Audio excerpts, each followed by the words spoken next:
नमस्कार दोस्तों। Read psycho की टेस्ट सीरीज चल रही थी जिसका अगला वीडियो है। देखिए आज की वीडियो का पहला प्रश्न। विकास की गति एक व्यक्ति से दूसरे व्यक्ति में भिन्न होती है। विकास की गति एक व्यक्ति से दूसरे व्यक्ति में भिन्न होती है, लेकिन यह एक रिक्त स्थान नमूने का अनुगमन करती है। देखिए विकास की गति एक व्यक्ति से दूसरे व्यक्ति में भिन्न होती है, लेकिन यह क्रमबद्ध और व्यवस्थित नमूने का अनुगमन करती है। प्रश्न संख्या 53 की बात करें, मानव विकास के संबंध में कौन सा कथन गलत है? यह परिपक्वता तक चलता है। देखिए मानव का विकास है वो जीवन पर्यंत चलता है, तो पहला ही ऑप्शन यहाँ पर गलत हो जाएगा। विकास है वो सतत प्रक्रिया, ये सही बात है। यह परिवर्तनों का प्रगतिशील परिवर्तन है, ये भी सही बात है। यह जन्म पूर्व अवस्था में भी होता है, ये भी सही बात है। प्रश्न संख्या 54 की बात करें, अवधारणाओं का विकास मुख्य रूप से रिक्त स्थान का हिस्सा है।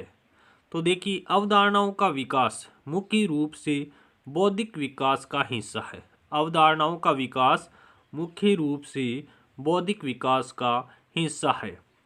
प्रश्न संख्या 55 की बात कर लेते हैं, गर्भस्थ शिशु में विकास होता है। गर्भस्थ शिशु में विकास होता है, सिर से पैर की दिशा में होता है। प्रश्न संख्या 56 की बात करें, शेषावस्था मानव विकास की कौन सी अवस्था है? तो शेषावस्था तो प्रथम ही अवस्था है।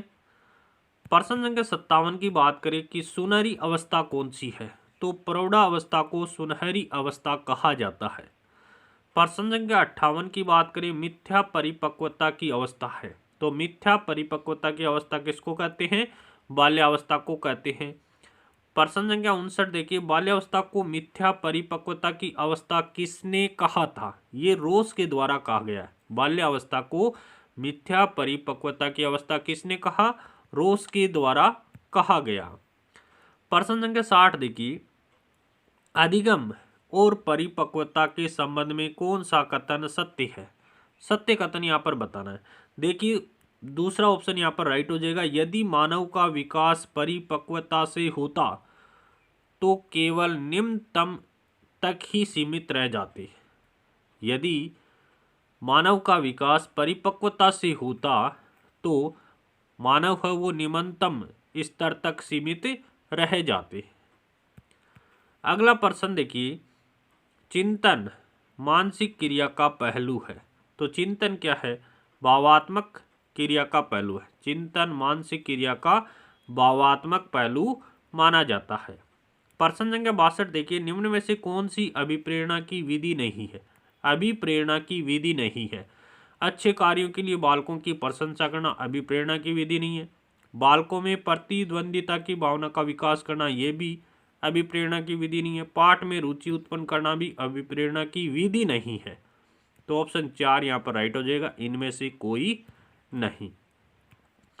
प्रश्न संख्या 63 देखिए, नैतिकता का विकास का सिद्धांत सर्वप्रथम किसने दिया? नैतिकता विकास का सिद्धांत सबसे पहले किसके द्वारा दिया गया?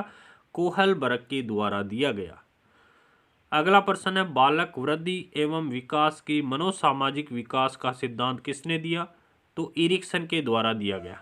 बालक वृद्धि एवं विकास की मनोसामाजिक विकास का सिद्धांत किसने दिया?